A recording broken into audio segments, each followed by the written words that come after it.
Okay. Am I the intro person? You are right now. I thought you were the intro person. Oh, okay. Well, we don't have a name for this thing. Well, we're just talking. We're trying to record something right now, basically. This is A name. two guys in Pittsburgh talking about, I don't know, what are we talking about? That'd be quite the podcast episode. Two guys in Pittsburgh. Guys in Pittsburgh. Yeah, a little too broad, probably. Need to probably narrow it down a little bit. Appeals to a wide base. Yes, wide base. It's for everyone and no one. Real estate investing for financial independence. No, too much. Too complicated. Refied beans with Tony and John in the morning. That's not that bad. Yeah, so Tony, why don't you introduce yourself? So Tony and John here. We're both, like in our 30s? I'm 30. Yeah, I got a family. Tony has a cat. Two cats. 2 cats. He's got more houses. I got one. I got 2 doors and a tenant. We're trying to buy another one. Tony's got what? 13 houses? So, no, we have some single family homes, duplexes, small apartment buildings. We're over 80 units now. Okay. So, all built just kind of grinding away. Yeah. So I don't think either of us are rich kids that inherited a bunch of money. No. I mean, I was definitely middle class. We came up in a totally fine neighborhood, especially once my mom got remarried. But short of help with college, basically I've never, That's pretty much the same place I am. Yeah. So definitely privileged in some way, but not, didn't inherit money from mom and dad that I can just throw into Trump Tower.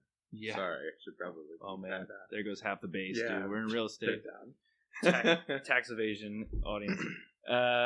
So, what should we talk about here? Why don't you tell me a little bit about your background? How about, so you got 80 doors. You guys bought all that yourself? Yeah, well, with partners. Okay. And when you say partners, is that operating partners that help you source the deals? Partners. I have 2 partnerships. One partnership is just one person and I working together. We divide that stuff up pretty easily. It's just whatever you have to do in person, Tony does it. Whatever you do from afar, my partner does it. Other guy does it. Yeah. Or gal. Yeah, well, guy. Yeah.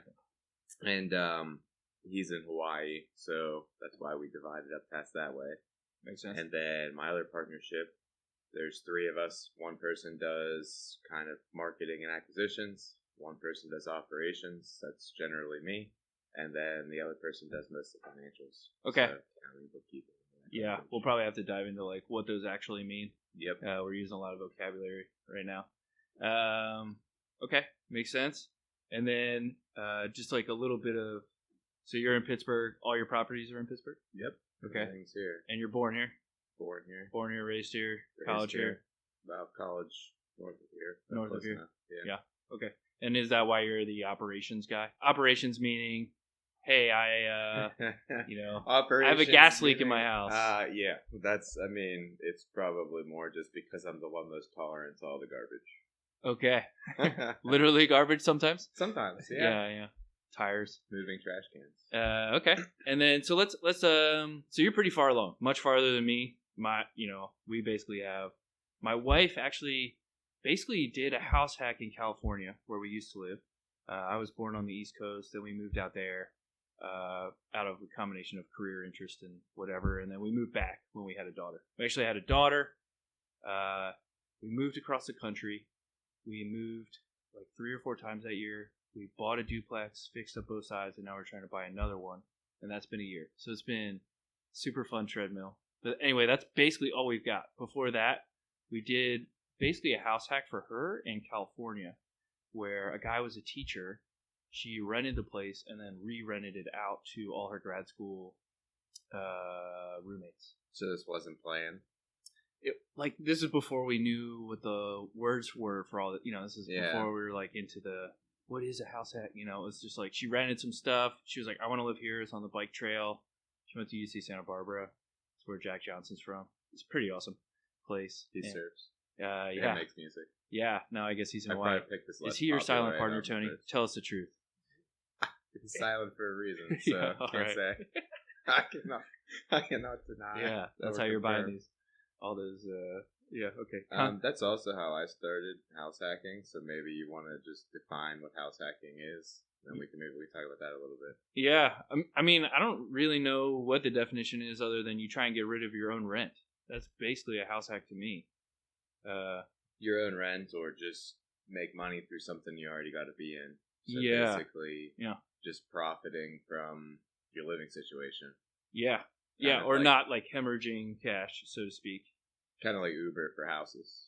Like Uber for houses. Use your car. I think that's Airbnb. But yeah, I follow what you're saying. I follow, maybe Turo is what you're thinking of on like the. Well, I was just thinking you're making money from your car. Yeah, yeah. Yeah, so yeah, why don't you my wife did basically like went to college, grad school. We weren't really smart enough to like do this early on. And then she was like, I want this house. She found it on Craigslist, I want to say. Yeah. Guy was a teacher and needed a 9-month lease. She leases it. Then she releases it out to all her other, soon-to-be friends. They weren't really friends at that time. They did this like, we all got accepted. Let's meet on one weekend and decide to live together. The online blog before they go to college. Yeah, there's probably a Facebook group. Do you need friends? I want friends too. Yeah, are you also not from here? Okay, cool. So I think she didn't have free rent, but it was like, $400 to live in Santa Barbara, which, $1,500 below market essentially. And then shared utilities, which, it's just nice. They went to environmental school too, so like they had no money. Anyway. So anyway, that was her background. That's like kind of our wake up call a little bit. Mm-hmm. Before that, I actually just lived super scrappy in LA. I actually had ocean views for $710 a month. I used to shower at the public beach bathrooms often. Because we had such like a minimal place. We had like 5 people in a 3-bed, but I had ocean views. I peaked too soon is the joke I make. And then we moved to West LA and basically I had a place for $800. And then Kathy was going to move in with me. I guess she did move in. So we were both paying her room back at her old place. This is after she graduated. So then she moved back in with me and we were both paying like $400, sharing a room, but paying $400. And we could have kept that place really, but the lesson there was like I was too scrappy. I didn't furnish the place at all. We had a Buddha statue, we had a Wi-Fi box, and we had a kitchen that was like an alley kitchen, so there's countertops. But we had like nothing else in the whole house other than like in my bedroom. I had all. Shared a Buddha. Yeah, well that was my roommate's. He was like Japanese Hawaiian, so he was just like he actually used to tour with the English Beat. Super rad guy, man. He played with the guys from Sublime before. And got me very into surfing. He was super scrappy too. Like I think he actually paid his buddy to steal his motorcycle so he could claim it for insurance. That's not scrappy. That's fraud. We'll edit that part out. That's fraud. But like, I think that speaks to his what's the word? He would always buy like resourcefulness. Yeah, resourcefulness in good and bad ways, I guess. Very resourceful. Yeah, I won't use his name. But yeah. Anyway, so that was us, and then we were like, well, we should just do this more. For sure. Stealing motorcycles and reporting them? No, just trying to live. I've always tried to just live way below my means, for sure. And that started to just like provide that feeling you get where you're like, man, there's a lot of breathing room here. Yeah. Like, we had other friends, they were like sweating it. Even now they're sweating it. And we're just kind of chilling. And that's a great feeling. Yeah. So anyway, this is pretty messy. We're all over the place, but we'll dial it in. So why don't we kind of take a snap here?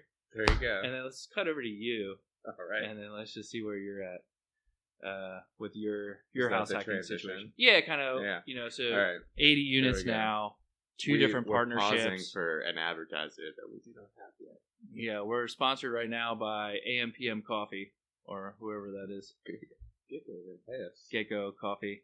It's a reverse sponsorship where we just shout out their stuff. We pay them to say their name. Yeah. It's basically like putting your they're pretty in reach for us with all 0 listeners we've got. Yeah. Anyway, so you've got 80 units, 2 partnerships. Yeah, but that started with house hacking and continues now.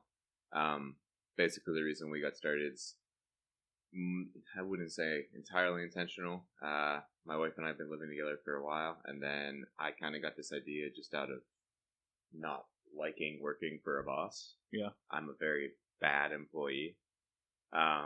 So I think she introduced me to the Bigger Pockets podcast. Oh, We're interesting. sponsored by them. She introduced you. Can't say that. Yeah, she introduced me. I think she just sent me this thing and was like, "Do you hate your job? Here's what you can do." Yeah, and she already knew. Got it. And at the time, they had these really short podcasts, like 10 minutes. Yeah. Listened to it, thought, I guess this real estate thing could kind of work. Wasn't really focusing on it too much, but when our lease was coming up, her and I had been together for maybe, I want to say about 6 years or so. Okay. So we were kind of talking about marriage or stuff. And then I was like, well, instead of getting married, we could just buy a house. And that went over about as well as you could expect it to at the beginning. And I said, let's just hold off. Oh, wow. Think about this for a few days. We buy this duplex, we can rent half and live in the other half, and then we don't have any more payments. Yeah. So eventually, after realizing that, she kind of came around. And what year was this? This is 14, 15? I think 2015, yeah. Okay. Everything moves like, it all feels like one day. Sometimes it feels like it moves real fast, sometimes it feels like it moves real slow. Kind of. Totally understand. Kids are that way in too. a time warp. Sure. Yeah, cats aren't. But yeah, so then we moved. We found a foreclosure. One side was more ready to go, the other side wasn't. So then I had to do another convincing act of saying, "Hey, let's move into the crappy one. We'll fix it up while we live there. We'll do minor repairs on the other side. Put somebody in." We did that, and then we lived in a construction zone for like a year and a half because I found that when I do the renovations, they go real slow. Yeah. Like real slow. I can relate. Yeah. And then a year, we had an owner occupancy requirement for a year, which basically is just a fancy way of saying you need to live there for a year because if you don't, the bank says you're committing mortgage fraud. I don't steal motorcycles and return them for cash. But you do that so that you can have a lower down payment, basically. Correct. That's the trade-off. Yep. Our down payment, we worked with a local bank, so we didn't FHA that one or anything. Oh, interesting. Just 10% down. Okay. But we were still able to get in for less than 20 or 25 that like an investor mortgage would do. Yep. Was also spoiled by that process because if anybody works with local banks, the paperwork is far less than with a government-backed mortgage. The government-backed mortgage, you get like an encyclopedia size list of things to sign and hypothetically read, even though I don't think anybody ever reads them. If you did, everyone at the table would probably be very upset with you. Well, you get the docs before you go to the signing. Like I read them. I mean, word for word. Definitely tried to understand a lot of the major points. Yeah. Yeah, that's good. Oh, coffee on the phone. All right. On that note, let's take a pause. Just I'll pause.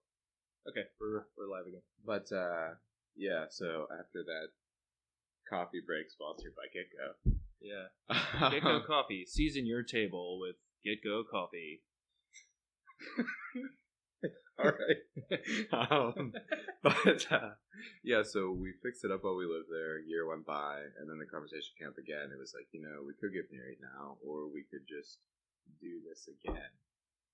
And then there was a long pause. Why are the two in opposite? Just because you need money for a wedding? Yeah. So it's like at that point, I mean, you can really only afford to do one or the other. We were still doing 10% mortgages at that time. At this time, though, I got my realtor's license. So I was working as a realtor part-time. Okay. And so I was making some decent money from that. It made it a little bit easier to accelerate, like kind of that side gig, side hustle thing that people talk about. Real estate was a pretty good one for me because I already sort of knew it from investing. I think finding a side hustle that somebody knows is a good thing. But we used that money to then buy the next one. Oh, really? So the second one was pretty much all financed from your real estate work? Yeah, pretty much. Oh, wow. I mean, I think I had saved some money, but if anybody has their first property that they've house hacked, they know that money starts to get tight while you're fixing it up and not making any money from a tenant. It's pretty much just all money you work for. While you're working on the place. Yeah. Moved to the next one. That next one was a little bit more turnkey, which just means ready to go. So everything was fixed up. Came with tenants. Neither of them were very good. But okay. But it came. Everything was pretty much ready to go. Did that one. Then another year went by. Went to the one that we're currently in, and now we're on the year and a half rehab project, pretty much. Yeah. Okay. Makes sense. And that's stuff you guys own entirely, you and your wife. Yeah. That's like totally in your book. And then while you were doing that, so that's 4 years basically. How many properties did you do? Kind of outside your, I don't want to say outside your marriage, but not In a way. not in that like DIY move in With model. May or may not be with Jack Johnson. Yes, we can neither confirm nor deny. Not my involvement with him. Yes, that Bubbly Toes LLC is. Anyway. So kind of where all that comes into play is that as I was working as a realtor and kind of in the industry where I sponsor a table of coffee, I met a few clients, and actually my partners now are my first 2 real estate clients, which is interesting. Wow. So Your first 2. Yeah. That's pretty lucky, huh? Yeah, I guess. Now that I think about it, it is kind of Yeah. weird. But first person, I was pretty active on online, different forums. Bigger Pockets is the one that most people know, but I also did stuff on like Reddit and places like that. Met a lot of people looking to invest out of state. Mm-hmm. So my first partnership came from my partner Duke, who's in Hawaii, and he actually was looking at a house, and he. I guess I should have name dropped Duke. Maybe he doesn't want to be known. Yeah, I think we're gonna throw this one away anyway. It's okay. This is for editing purposes. It is actually. My plan is actually we'll record this and then we'll just re-record everything again, and we'll be like way more concise because we'll have thought what we want to do. Makes sense. We're only 8:15, so we got a lot of time. Okay, cool. So then he actually he was going to purchase a house. He was under contract. Got an inspection. It was terrible. They wouldn't negotiate. And the mic's just picking it up. Yeah, and they wouldn't negotiate with him. So he was going to move forward, but then I kind of just told him, "Hey, man, I think this is a bad idea." Oh, it interesting. had asbestos everywhere, had mold everywhere. None of the mechanicals were solid. Mm. Turned out to just be a lot worse than anticipated. Mm. I probably wasn't I didn't know what to look for at the time either, so I really didn't. I had no clue how to pick this stuff out. I just said, "Hey, man, it's gonna rent for this and cost this." Yeah. And then after that, he kind of just approached me and said, "Hey, you're trying to invest. I'm trying to do this." He was just going to start at the time too. He's like, "You're in a better market for this than I am." I mean, for houses in Hawaii, he could buy 20 houses in Pittsburgh. Yep. So then he just said, "Do you want to buy a house together?" And I was like, It's your money." Interesting. But then we just kind of talked more about what we both expected out of it, and then we eventually found an off-market single-family house that we did the whole BRRRR strategy, which is the buy, rehab, rent, refinance, repeat sort of thing. Yeah. So we bought a place cheap, fixed it up, put a tenant in it, refinanced our money out, and then we kept going with that and eventually sold it. So we completed the cycle on that one. Yeah, that was probably pretty exciting. You're like, wow, okay. I see how this could go. Yeah, and I kind of got really lucky with my partner in the first place because both of us had a pretty similar personality. But from that, I learned that having the same goals, personality, expectations, everything out of each other is really important. I just got lucky the first time. But then I kept that in mind for my second partnership that I made with my other clients from California. When we put that together, we kind of set all the expectations up front in a business plan and everything. So, yeah. Yeah. Makes sense. Having that out front it's key. I also feel like you just know. Like, you kind of lie to yourself sometimes. You're like, no, this will be fine.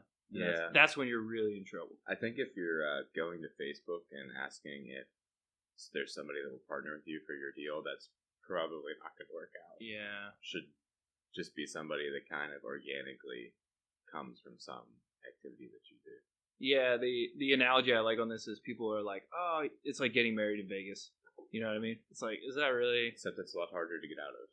Yeah. Well, yeah, marriage and business are contracts. They are contracts.